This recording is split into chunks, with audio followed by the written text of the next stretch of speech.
Well, before I get started, I have to tell you a little bit of a story, which is, for those of you who don't know, my wife, Alice, is also a minister. And so on some Friday nights, we sit next to each other. I'm at my computer, she's at her computer, and she's, working on her sermon, I'm working on my sermon. And a couple of years ago, she found that clip. She wanted to talk about Jazz, Joy, and Justice, which is a sermon she did in her internship, actually, and then repeated a little bit different version for her Leesburg congregation. She's the minister in Leesburg. And so when I thought about the service today, I wanted to do that. I wanted to find this clip. I wanted to talk about it. And so I started to write about it, and I got stuck, and I said, can I read your sermon? I want to read your sermon, because we had talked about it a lot through the years, right? And so I read her sermon, and I said, well, this is pretty much what I want to say. Are you okay if I read part of your sermon today? So I would say 2/3 of this is my wife Alice's sermon. I've never done this before, and just believe that both of us are up here today, and I wanted to express my gratitude. It's not plagiarism, because I'm telling you that I'm actually copying this. If that video we just watched today were to play on, this is the next thing that Herbie Hancock would say. He said what he learned was we can look for the world that we would like to be as individuals. Make it easy for me, but I think the important thing is to grow, and the only way we can grow is to have a mind that is open enough to experience things as they are and make something constructive happen with it. That's what he said after that in the clip. I know not everyone loves jazz, especially the person who just giggled, but I always have. And sometimes I think I was born in the wrong era. I remember the first time I heard Dave Brubeck's Take 5. I was in high school at the time. I remember hearing Keith Jarrett for the first time. The riffs of Mel Torme, who my aunt went to high school with. Ella Fitzgerald, the incredible piano playing of Oscar Peterson, almost as good as Dave Anderson. My primary Pandora holiday radio station is the Holiday Jazz Radio. I don't know if I ever really got one of the reasons I love jazz so much until I heard that story from Herbie Hancock.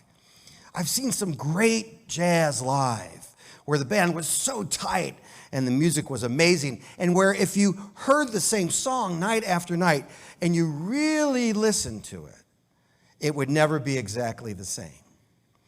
One of the traits of a tight jazz group is their ability to listen to each other and respond, even to the point of taking something that initially was wrong, hearing it, understanding that that was just what happened, and moving on to do something constructive with it. I think one of the reasons I love jazz so much is because the world is not and will never be completely predictable, orderly, or static. The world will never fit perfectly into the boxes that we may have built for it. The world is an ever-changing, ever-gifting, ever-challenging thing.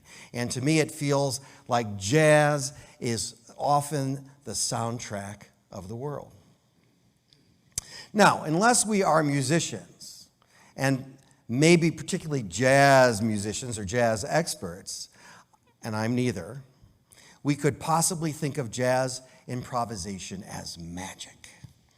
We could think it's easy. It looks easy. It doesn't look easy. It looks easy. But from what I understand, jazz improvisation is not a random free-for-all. You can't just play what you want and make it sound good. You have to practice a lot to know the basics and beyond. And then you may have a level of freedom, the creative intuition necessary for improvising jazz. In interacting with the world and with each other, we are often required to improvise. And in order to be at our creative best, it helps to have a strong foundation. This is true with life in general, of course. We learn and embrace the basics of being human, taking care of our bodies and minds, building emotional health and resilience, and nurturing and growing our spirits. How that looks may differ for individuals according to our social location and other factors like race and socioeconomic status and parents and religion and background, sexual orientation, our place in society and how society treats us. But certainly over the last couple of years, we've had to know the basics and improvise and adapt so much. And we don't learn these basics in isolation. We learn it in and with communities of people and through interactions with our surroundings, both near and far. What we learn is important. Not just who we are, but how we want to live in the world. What we are willing to work for. What we are willing to risk and be vulnerable for. And as we mature, we look beyond ourselves as individuals and begin to consider others, further building on the basics of being human. We have opportunities to respond, to improvise our lives, and to improvise in our relationships. But sometimes, no matter how much we practice, sometimes, like Herbie Hancock, we hit the wrong chord. Herbie Hancock had it all going that night. The music was hot, and he was on. He was just playing, giving over his heart and soul to the music and his bandmates, giving over to the interactions with the other musicians, the relationships on a professional and personal level, enjoying the audience and being in the groove.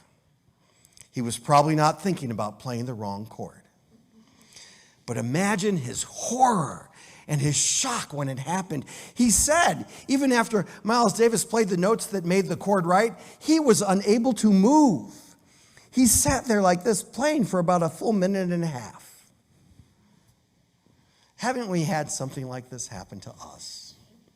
It may or may not be momentous, but still, it may take a while for us to get over it. A sharp retort that we wish we hadn't said. Hitting send a little too soon on an email or reply to all, when really it should have just gone to the one person and maybe a personal conversation with them instead. A Facebook post where the tone didn't transfer well.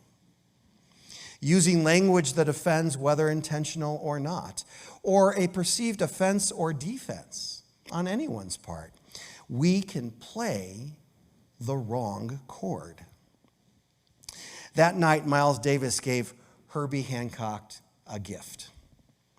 Hancock says Davis saw his wrong chord not as a mistake, but something that just happened, an event. And Miles Davis himself says when you hit a wrong note, it's the next note you play that determines if the first note was good or bad. So what matters is less about the mistake, the wrong note or chord. That's just something that happened. That's just an event. But how we hear it, how we receive it, it's how we respond to it, what we do next, that can make all the difference. I think about this particularly now in our nation and in Unitarian Universalism. Whatever happens, how will we respond? I would say that how we respond to each other, especially when one of us hits the wrong chord or note, is a way of practicing beloved community. The Reverend Joanne Fontaine Crawford writes that beloved community is not held within our church walls. As soon as we begin to think like that, we've moved into the exact opposite direction of beloved community. Because in creating that definition of community, we have necessarily created otherness. There is the community inside our walls, the people who think like us, act like us, look like us, and there are the people who are not part of the community, the others.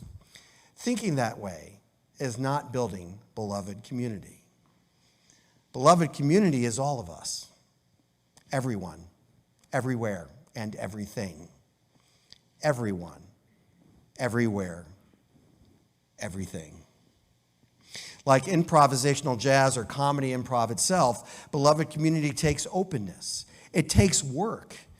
It means yes and to explore with each other what the possibilities are. We can think of it as kind of magic that just happens, that we are waiting to stumble upon or find. But Dr. King said, beloved community cannot be found. It must be created. And that indeed takes work, and that work is ours to do. Beloved community may require us to do things differently, to act differently, to offer differently, to receive differently, to pay attention to how we say things and when we may have caused harm. It may require us to examine our assumptions and best practices in large ways and in small ways. But here's the mind-blowing part. True beloved community, the entire community is responsible for what comes next. The community and only the community. And it must be the entire community that offers grace and brings the outsider back into the fold of beloved community. Miles Davis and Herbie Hancock might say that it takes the whole band and years of working together. I know that we may not see this in our lifetimes, or if we do, it will happen in small ways. But the choice to stay in community, to do the work of making it beloved, and making each other our beloveds, and everyone and everything beloved to us, to me, that's where the joy comes and the wonder. Knowing that I'm not in this alone, that I do not have to do this by myself. Neither do you. The work of building beloved community belongs to all of us. And when I fall short of my ideal, and believe me, I do, there are those who bring me back into the fold and into the embrace of the community of which we serve. We are all capable of extending grace, and sometimes we are required to extend extra grace to folks who need it. And sometimes the person who needs that is me or any of us. We're all capable of playing the next note, of knowing that we are responsible for what happens next. The joy is that we are in this struggle together and that we can improvise pretty well together, actually, in this congregation. You know, Dr. King once said, "Let us be dissatisfied until every person can have food and material necessities for their body, culture, and education for their mind, freedom and human dignity for their spirit. Let us be dissatisfied until rat-infested, vermin-filled slums will be a thing of the past, and every family will have a decent, sanitary house in which we live.